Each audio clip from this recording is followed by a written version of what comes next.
porque la República Dominicana, un país que de veras admiro y me recuerda a todo lo que ha pasado en el país en el cual estamos ahora, Cataluña, es porque es un país que se independizó varias veces, que constantemente ha visto amenazada su libertad, pero con su perseverancia, convicción y mucha fuerza de voluntad, definitivamente se pudo mantener libre e independiente. Y hoy lo podemos decir con orgullo. Y nuestro deber ahora debe ser ayudar y colaborar activamente con aquellos que buscan lo que ya logró Latinoamérica en su día,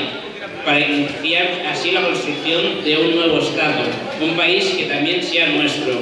Y todos, al igual que dominicanos, hondureños o otros lugares, podemos aportar nuestro grano de arena para llevar a cabo una revolución democrática que asiente los valores y principios de la sociedad que tenemos la oportunidad de establecer todos juntos, para un futuro más justo y digno, que es lo que nos merecemos y lo que exigimos en definitiva.